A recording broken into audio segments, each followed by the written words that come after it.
የዚህም ልጅ ነው። ምን? ውሸት ነው ይሄ ሊሆን አይችልም። እናታችን ማን ነው መርዝ ያበላት? ማን ነው ይሄን ያደረገው?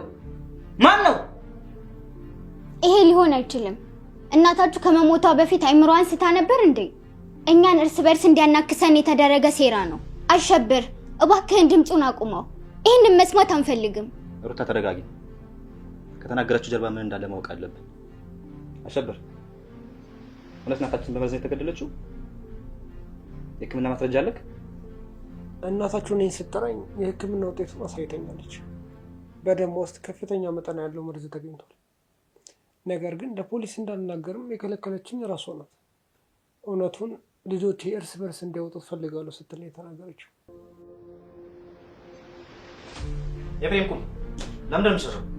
በጣም የደነገጥክ ትመስላለህ። እኔ ነኝ የምሸሸው የቱር? ወይስ እውነት እንዳይወጣ የፈራው አንተ ነህ? ባለፉት 2 ሳምንታት ውስጥ እናቴ መኝታ ቤት ውስጥ እየገባ ምግብና መድኃኒት ሰጣት የነበረው ማን ነው?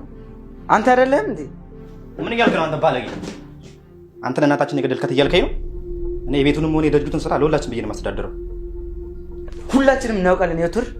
ድርጅቱ ባለፈው ወር ውስጥ ከፍተኛ ዕዳ ውስጥ እንደገባና የገንዘብ ችግር እንደነበረብን እናውቃለን። እናቴ ደግሞ ተጨማሪ ገንዘብ ልትሰጥክ ፈቃደኛ አልነበረችም። ይሄን ለማስተካከል እናቴን ከመንገድ ላይ ማስወገድ አስፈልገው ይሆናል። እባካችሁ አቁሙ። እናታችን ገና ከመሞት እርስ በርስ ልትገዳደሉ ነው እንዴ? አሸብር አሁን የኑዛዜው ጉዳይና የውርሱ ወረቀት ምን ሊሆን ነው? እናታችሁ የኑዛዜውን ወረቀትና የቤቶቹን ቁልፍ ያስቀመጠችው አንድ ሚስጥራዊ ቦታ ነው። ያን የሚገኝበት ቦታ ደግሞ የነገረችኝ ለእኔ ብቻ ነው። ነገር ግን አንድ ህግ አስቀምጣለች። ምን አይነት ህግ?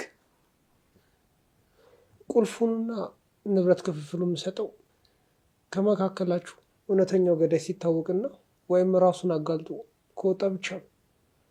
እስከዛ ድረስ የቤቶቹ ቁልፍ ሆነ በባንክ ውስጥ ያሉት ንብረቶች በሙሉ እኔ ጋር ይቆያሉ። አሸብር እባክህ በዚህ አስፈሪ ቤት ውስጥ ብቻችንን ትተን ልትሄድ አትችልም። መልካም ቀን።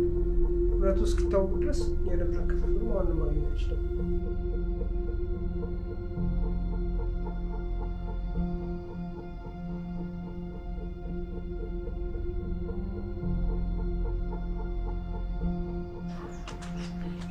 አሸብር እባክህ አንድ ጊዜ ስማኝ። አንተ የማማ የቅርብ ሰው ነበርክ።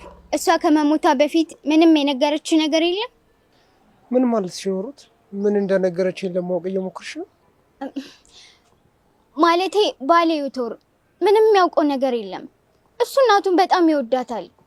ነገር ግን ኤፍሬም ባለፈው ሳምንት እቃዎቿን ሲበረብር አይቼዋለሁ። እባክህ የምታውቀው ነገር ካለ ንገረኝ። ዩቶር እዚህ ነገር ውስጥ እንዳይገባ እባክህ።